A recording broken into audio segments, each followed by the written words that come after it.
दोस्तों, बांग्लादेश की अंतरिम सरकार यानी कि मोहम्मद यूनुस की सरकार अब चंद दिनों की मेहमान रह गई है। उनके खिलाफ इस समय हमने पिछली वीडियो में आपको बताया भी था कि किस तरह से बीएनपी, जो कि शेख हसीना की पार्टी के बाद सबसे बड़ी पार्टी बांग्लादेश में इस समय बची हुई है, उसने मोर्चा खोला है मोहम्मद यूनुस के खिलाफ। इसके अलावा बांग्लादेश की सेना में भी इस समय दो हिस्से बढ़ चुके हैं। एक वह है जो यूनुस सरकार का समर्थन करती है, तो वहीं दूसरी नहीं करती। वहीं अब इसका इम्पैक्ट वहां के व्यापारियों पर भी पड़ना शुरू हो गया है। अभी तक जो बांग्लादेश के ट्रेडर्स वगैरह थे, वह बांग्लादेश की अंतरिम सरकार की बातें वगैरह मान रहे थे और कई तरह की डील भारत के साथ नहीं कर रहे थे। लेकिन पिछले दिनों जिस तरह से मध्य प्रदेश के ट्रेडर्स ने बांग्लादेश को सबक सिखाने के मकसद से सभी तरह की सप्लाई को बंद कर दिया था, अब इससे वहां के व्यापारी परेशान है। साथ ही कई ट्रेडर्स जिनको नुकसान हो रहा है या फिर भारत के साथ डील करना चाहते हैं, अब वापस से भारत से डील करना शुरू कर चुके हैं। इसी के तहत हाल ही में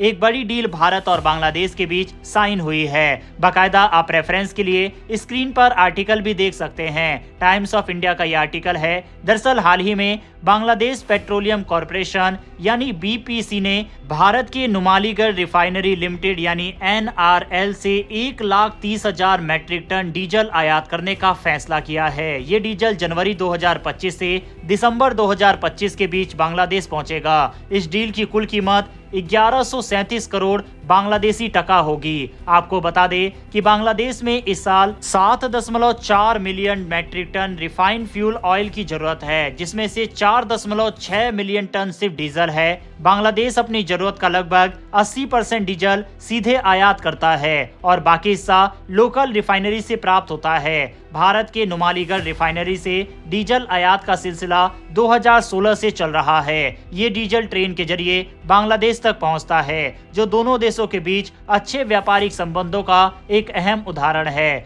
भारत और बांग्लादेश के बीच व्यापारिक रिश्ते काफी पुराने और मजबूत हैं। दोनों देश लगभग हर क्षेत्र में एक दूसरे का सहयोग करते हैं, चाहे वो एनर्जी हो, टेक्सटाइल हो या फिर एग्रीकल्चर। 2023 में भारत और बांग्लादेश के बीच कुल व्यापार लगभग $16 बिलियन तक पहुंच गया। भारत बांग्लादेश को मुख्य रूप से गांवों में इस्तेमाल होने वाले ट्रैक्टर, रिफाइंड फ्यूल, चावल, गेहूं और फार्मास्यूटिकल जैसी चीजें निर्यात करता है। वहीं बांग्लादेश से भारत मुख्य रूप से गारमेंट्स, मछली और जूट प्रोडक्ट्स आयात करता है। हाल ही में बांग्लादेश की अंतरिम सरकार ने भारत से 50,000 टन नॉन बासमती चावल आयात करने का भी फैसला किया। ये कदम बांग्लादेश में चावल की बढ़ती मांग को पूरा करने के लिए उठाया गया है। ये डील भारत और बांग्लादेश के बीच व्यापारिक संबंधों की गहराई को और अधिक मजबूत बनाती है। इस समय बावजूद इसके कि दोनों देशों के बीच सीमा पर विवाद बढ़ रहा है और कई तरह की चुनौतियों का सामना दोनों देश कर रहे हैं, उसके बावजूद भारत और बांग्लादेश के बीच अभी भी इस तरह की डील साइन हो रही है। हालांकि मोहम्मद यूनुस की सरकार आने के बाद उन्होंने पूरी कोशिश की कि भारत के साथ संबंध को पूरी तरह से खराब किया जाए, जिसका खामियाजा भी बांग्लादेश के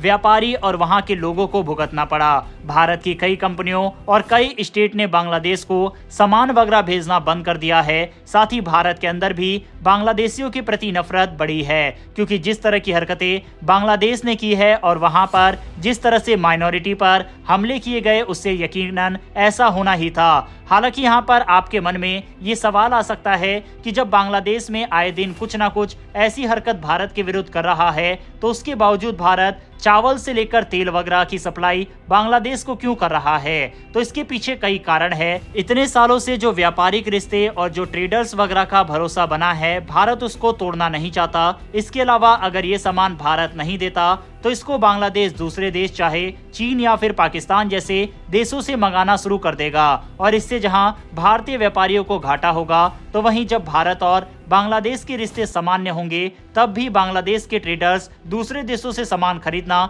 शुरू कर चुके होंगे। उसके बाद वे वापस से यही सामान भारत से खरीदे, इसकी संभावना कम हो जाएगी। इसके अलावा एक और बड़ा कारण यह है कि बांग्लादेश में इस समय अंतरिम सरकार है, यानी कि भारत जब चुनकर सरकार आएगी उसके साथ बैठकर बात करेगा और जो भी मुद्दे होंगे उसको सुलझाने के ऊपर काम करेगा। और अगर चुनी हुई सरकार भारत के साथ कोऑपरेट नहीं करती और वह भी इसी तरह का अड़ियल रवैया अपनाती है, तब भारत बांग्लादेश के ऊपर बड़े एक्शन और कई तरह की रोक भी लगा सकता है।